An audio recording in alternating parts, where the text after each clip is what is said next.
Keyboard adalah sebuah alat musik yang dimainkan seperti piano. Hanya keyboard bisa memainkan beragam suara, seperti trompet, suling, gitar, biola, sampai perkusi-perkusian. Dengan keyboard, kita juga bisa bermain layaknya sebuah band. Dengan keyboard, kita juga bisa bermain seperti kita bermain organ atau piano dan lebih praktis karena lebih mudah dibawa kemana-mana. Keyboard terdiri dari style, voice, sequencer, speaker, parameter monitor, potensiometer volume, pitch atau bend, modulation portamento, dan tombol-tombol multitrack. Keyboard dengan teknologi speaker built-in dinamakan portable sound. Bila ditambah dengan teknologi rekam mini dinamakan portable sound recorder. Bila di dalam operasi keyboard harus menggunakan adaptor. Synthesizer adalah nama lain keyboard yang berarti sintesis dari suara-suara instrumen lainnya. Keyboard berfungsi sebagai orkestrator atau penyelaras suara dan aransemen, multi-arana. Beberapa voice atau suara yang direkam dalam orkestrator ini bisa diperluas expandable, dalam pengertian teknologi penyuaraan, sound engineering. Expandable berarti bisa ditinggikan bagian suara treble atau bass atau middle tone. Perbedaan yang pasti daripada keyboard dengan piano adalah bahwa keyboard selalu menggunakan listrik, sehingga lebih dimungkinkan apabila suaranya diperbesar dengan pengeras suara. Piano akustik menggunakan material senar dan hammer stick batang palu kecil yang dibungkus cushion leather, busa dan kulit, dan mengandalkan resonansi dan gema yang muncul dari dentuman atau getaran besi senar ke arah besi batangan dan kayu eboni dan memancarkan suara ke seluruh penjuru ruangan. Model perkawinan keyboard dan piano adalah electric piano, dengan teknologi digital elektronik dan sintesis suara piano yang memiliki tingkat kemiripan dan kualitas tinggi.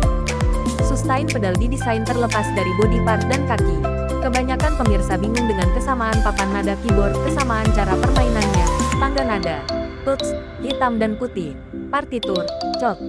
Tetapi piano akustik tidak menggunakan drum otomatis, drum machine kecuali dipasang dengan perangkat keras yang terpisah. B.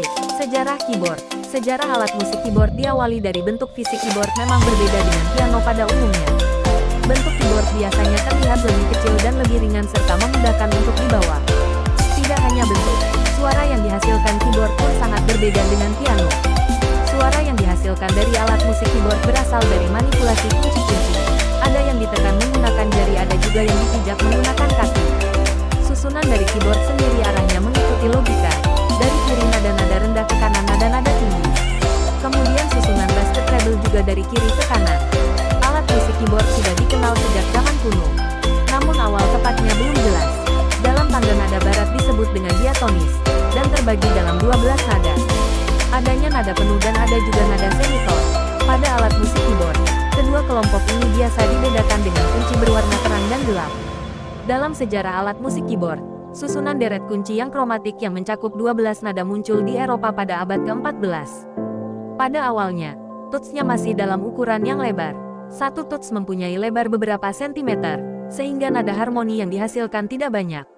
Dalam sejarah alat musik keyboard di abad ke-16 baru muncul pembakuan tuts. Ini berarti nada diatonik dapat dicakup dalam lebar satu tangan, sehingga musik harmonik pun dapat dihasilkan. Pada perkembangan ini pun kunci putih dan hitam sudah diciptakan. Keyboard elektronik muncul di abad ke-20, di mana pertama kali dipasarkan oleh Lawrence Hammond di Amerika Serikat di tahun 1935. Dan sejak saat itu mulai berkembang menjadi alat musik yang sekarang menjadi rajanya alat musik. Ini karena suatu orkes simfoni dari puluhan alat musik dapat dihasilkan oleh satu buah keyboard saja. Di tahun 1962, seorang insinyur yang berasal dari Italia bernama Paolo Ketok mengeluarkan alat musik yang disebut dengan syncat. Alat ini menghasilkan musik eksperimental yang bagi pendengar awam tidak begitu musikal. 2 tahun kemudian di Amerika, muncul alat musik yang diciptakan oleh Donald Bula dan satunya lagi oleh Robert Moog. Alat musik milik Donald Bula tidak menggunakan keyboard sebagai perangkat untuk memainkannya, namun dengan permukaan yang sensitif terhadap sentuhan.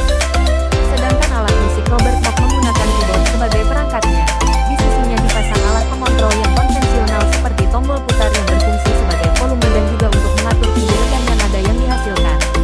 Alat musik ciptaan Robert Moog tersebut lebih memudahkan penggunaannya untuk mengalunkan musik tradisional dalam tatanan suara yang baru. Karya-karya dari jazz dapat dimainkan oleh alat musik ciptaan Robert Moog yang dinamakan dengan minimoog. Saat itu, alat musik tersebut belum bisa memainkan nada harmonik, dan hanya satu nada yang dapat dimainkan. Dan alat musik ini pun menjadi populer sebagai pembawa melodi dalam musik pop. Musik rock merupakan yang pertama dalam mengadopsi alat ini ke dalam genre progresif rock pada band-band seperti Yes, Genesis, dan lain-lain. Baru di tahun 1980 synthesizers dapat mengeluarkan suara harmonik. Yang pertama kali terkenal adalah Yamaha DX7 yang keluar di tahun 1983. Peralatan ini merupakan pengembangan dari zaman Robert Moog dengan frekuensi modulation synthesis yang dirancang oleh John Chowning dari Stanford University di Palo Alto, California. FM menghasilkan variasi timbre dengan cara mengubah frekuensi suatu gelombang dengan amplitudo gelombang lain yang proporsional. Yamaha DX7 memiliki keyboard 5 oktav. Lebih dari 100.000 perangkat ini dijual Yamaha. Kemudian pada tahun berikutnya, Casio mengeluarkan CZ101 yang menggunakan baterai untuk tenaganya dan memiliki 4 suara dan mengikuti kemampuan synthesizer analog. Harga jual CZ101 ini hanya seperempat dari harga Yamaha DX7 hingga popularitas keyboard elektronik menjadi sangat meningkat. Suara-suara bisa direkam. Hasil rekaman ini berupa gelombang nada yang diterjemahkan sebagai data digital. Data digital ini bisa diolah dan dibunyikan ulang dengan kontrol musikal. Ini yang disebut sampling instrumen. Sampling ini telah menjadi bagian yang umum dalam instrumen keyboard elektronik. Sampling pertama dikeluarkan pada tahun 1970 oleh Fairlight Computer Musical Instrument CMI di Sydney, Australia. Fairlight CMI adalah perangkat komputer umum dengan tambahan perangkat yang dapat merekam dan mengubahnya jadi data digital, digitize kemudian menyimpan dan memainkan ulang pada instrumen keyboard. Kemampuan simpan dan memainkan ulang ini dikembangkan oleh Raymond Kurzweil pada tahun 1984 melalui perangkat yang disebut Kurzweil 250.